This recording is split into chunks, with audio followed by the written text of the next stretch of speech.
তুমি বুকে টেনে নাও না উপদেশটা আমাদের। আমি ভালোবাসি ভালোবাসি ভালোবাসি তোমাদের। আমি অবাক হয়ে গেলাম, শিক্ষক মন্ডলীরা আন্দোলন করতেছে।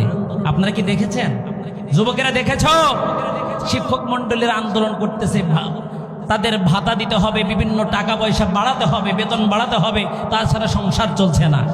ওর মধ্যে একজন তো উপদেষ্টাদের নামে গানই বলে ফেলেছে,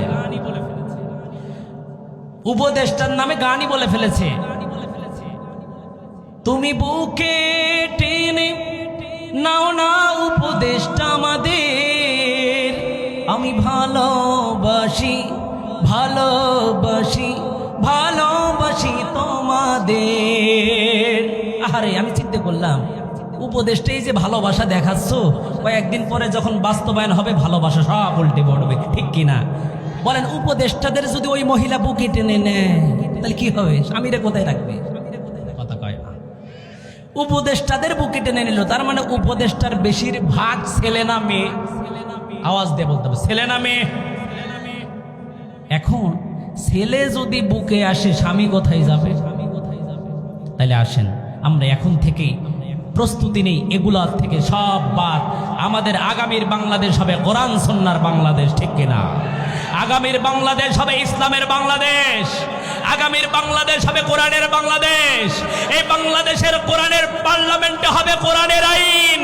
কোরআনের আইন যদি বাস্তবায়ন হয়ে যায়, এই নর্তকীদের জায়গা হবে না, কোন নর্তকীদের জায়গা দেওয়া হবে না। মমতাজ পাগলি পার্লামেন্টে গান গেয়েছে, পার্লামেন্টে গান হবে না, পার্লামেন্টে কোরআনের আইন হবে। কারা কারা চাও তো হাত উঁচু করে দেখা।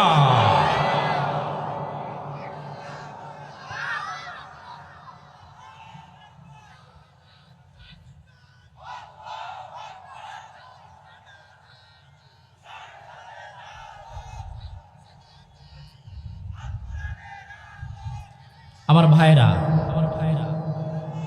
আমার ভাইরা, তার মানে আমরা এখানে এমনি এমনি আসি নাই। আমরা এসেছি কোরআন সুন্নাহর আলোকে নিজের জীবনকে বাস্তবায়ন করার জন্য, দেশকে বাস্তবায়ন করার জন্য, ঠিক কিনা?